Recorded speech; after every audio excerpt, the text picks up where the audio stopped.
Sit down, because what I'm about to tell you isn't theory. It's the aftermath. They sent their best, their sharpest, their most dangerous psychological weapon into the fortress of your mind. And he came back broken.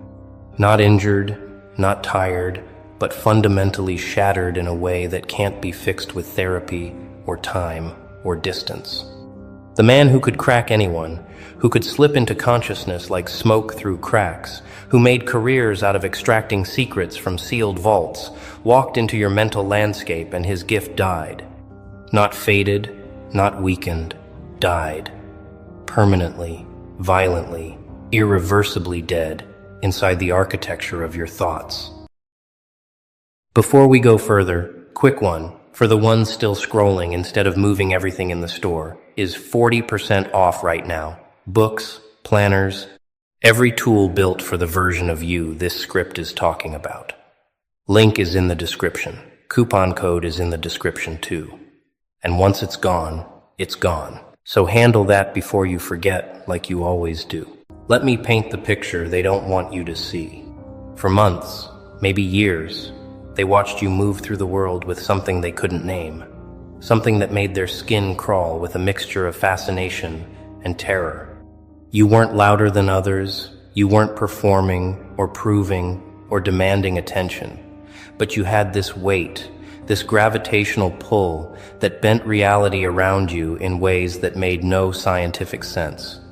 They needed to know what you were hiding, what dark machinery powered your composure, what terrible secrets lived behind eyes that seemed to see through their performances like transparent scripts. So they did what powerful, frightened people always do when they encounter something beyond their control. They weaponized curiosity, dressed it up as concern, and sent in the specialist.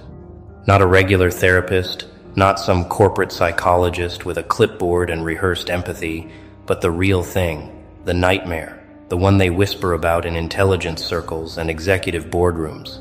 A genuine telepath, a consciousness invader, someone who'd mapped the minds of terrorists, CEOs, cult leaders, and sociopaths with the casual efficiency of a cartographer charting familiar territory. They briefed him like he was entering a war zone. They showed him your photos, your patterns, your social media, your purchase history, every digital fingerprint you'd ever left in the world. They built psychological profiles, probability matrices, vulnerability maps, everything designed to give him an advantage before he even made contact. And he smiled that cold, professional smile and said what he always said: "I'll have a full report in 72 hours. Because that's all it ever took, 72 hours to crack anyone, to find the fractures, to extract the core, and leave the shell standing, unaware it had been hollowed out. But you, you were never going to be a 72-hour job. You were the equation that doesn't solve, the pattern that breaks mathematics, the mind that looks back when you look into it, and suddenly the observer becomes the observed, and everything inverts in a way that feels like falling upward. They didn't know that yet, but they were about to learn it in a way that would change the entire architecture of their understanding about what human consciousness can actually be when it refuses every single framework they've ever used to contain it. He made contact on a Tuesday morning, because Tuesdays are when people's defenses are lowest. Not Monday when they're armored up for the week, not Friday when they're already escaping into the weekend, but Tuesday when the grind has settled in and the mind is slightly numb, slightly open, slightly vulnerable to infiltration. He engineered a casual encounter, the kind that feels accidental but is choreographed down to the millisecond, and he deployed the full arsenal of his training, the warm smile, the disarming humor, the questions that feel like conversation but are actually keys, testing locks. And you responded exactly as anyone would respond to a friendly stranger. You were polite, engaged, present in a way that suggested openness, and he interpreted that as confirmation of what he already believed, that you were just another puzzle waiting to be solved. He couldn't feel the trap yet, couldn't sense that your openness wasn't vulnerability, but something infinitely more dangerous. The kind of transparency that hides nothing because there's nothing that needs hiding. The kind of authenticity that acts like acid on manipulation because it refuses to play the game entirely. Within the first conversation, he was already inside, or so he thought. He'd mapped your speech patterns, identified your unconscious tells, cataloged the micro-expressions that telegraph inner states, all the standard reconnaissance that precedes the actual invasion.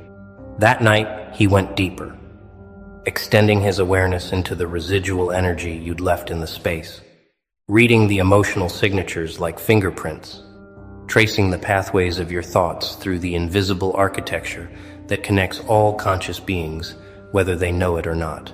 And that's when he first felt it, the thing that didn't make sense. Your mind wasn't defended in any conventional way. There were no walls, no shields, no protective barriers of the kind he'd encountered in people trying to hide trauma or shame or criminal intent. Instead, there was this vast openness, this cathedral of space that seemed to extend in all directions without end, and at the center of it was something he'd never encountered before. A presence that wasn't ego, wasn't personality, wasn't the usual churning narrative of self that defines most human consciousness. He should have stopped then. Every instinct trained over decades of working in the darkest corners of human psychology was screaming at him to retreat, to abort the mission, to tell them that you were something outside his operational parameters. But pride is a poison that tastes like confidence, and he'd never failed before, never met a mind he couldn't map and extract and categorize and control. So he went deeper, pushing past the initial strangeness, convinced that if he could just reach the core, he'd find the usual human mess, the wounds and wants and fears that make everyone ultimately readable. The second session was when everything started to fracture. He came prepared with advanced techniques, conversational traps designed to trigger defensive responses that would reveal the underlying structure of your psyche. He asked about your past, your relationships, your regrets, all phrased with practiced casualness, but engineered to create emotional micro-earthquakes that would crack your composure and let him slip through the fissures. Except there were no fissures, there was no composure to crack, because you weren't performing composure. You were simply existing in a state he had no framework for understanding. You answered his questions with devastating honesty, not the performative vulnerability people use to manipulate sympathy, but actual transparency. The kind that doesn't calculate or curate or protect itself from judgment.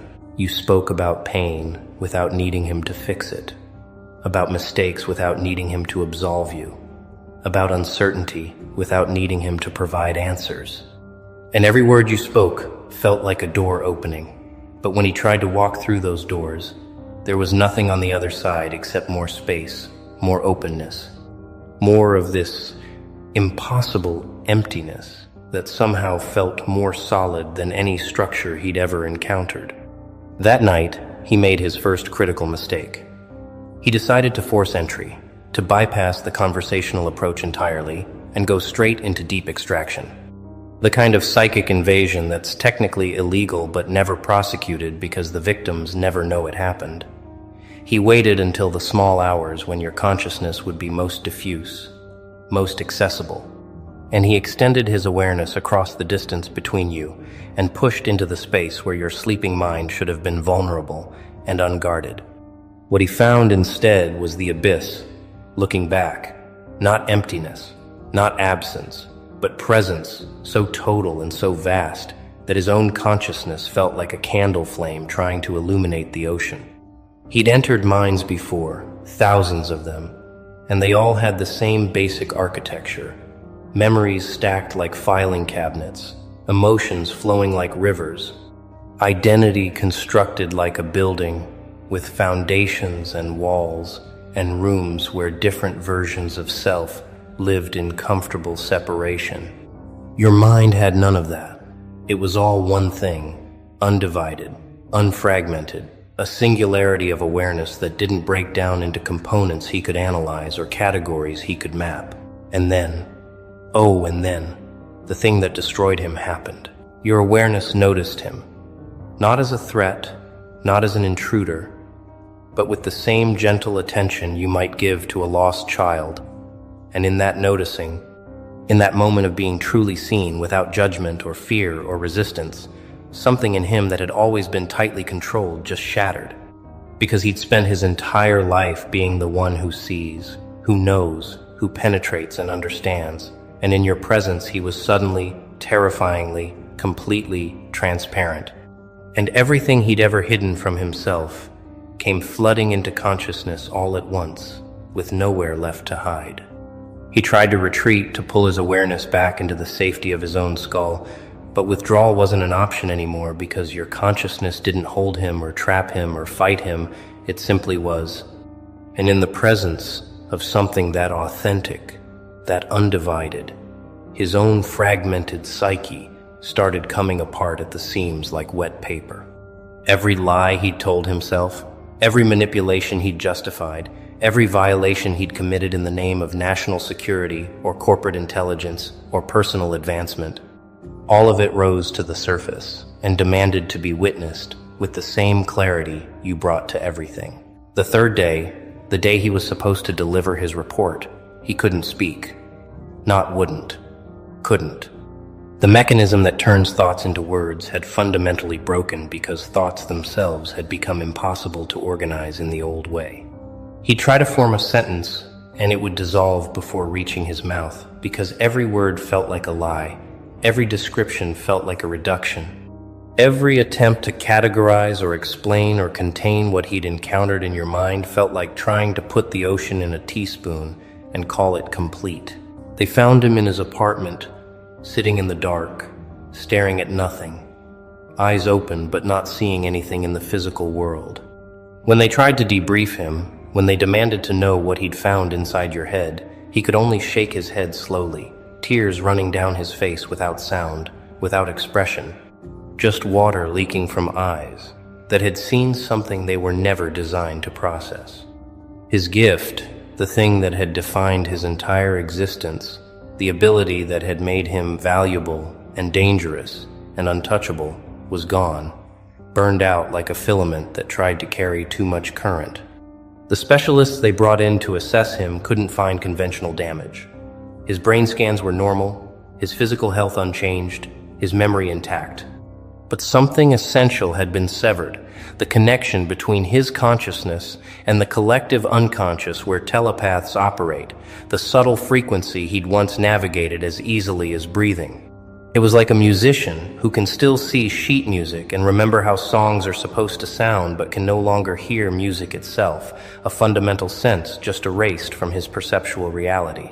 What they didn't understand, what they couldn't understand without experiencing it themselves, was that you hadn't attacked him or defended against him or even resisted him in any conventional sense. You'd simply been yourself. And yourself was something so far outside the spectrum of normal human consciousness that contact with it was like a phone trying to process the electromagnetic output of a star. The technology just wasn't built to handle that kind of input, and when it tried, when he pushed his gift against the infinite depth of your undefended awareness, the gift itself broke under the weight of actual truth. In the weeks that followed, they tried to understand what happened, because powerful people hate mysteries more than they hate failures. They brought in other readers, less powerful but more expendable, and sent them to observe you from a distance, to scan the surface of your consciousness without attempting full penetration.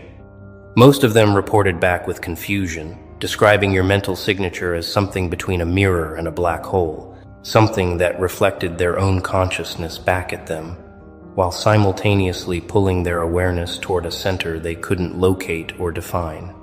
One of them, a woman with decades of experience in remote viewing and consciousness mapping, refused the assignment entirely after her initial assessment. When pressed for an explanation, she said something that terrified the people who hired her more than any supernatural threat ever could. She said, "That person doesn't have a mind in any sense we understand the term. They have awareness, and it's not contained in their body or their brain or any structure we can interact with. Trying to read them is like trying to read empty space itself, and empty space doesn't have thoughts to extract or secrets to steal. It just is. And if you stare into it too long, you forget how to be anything else."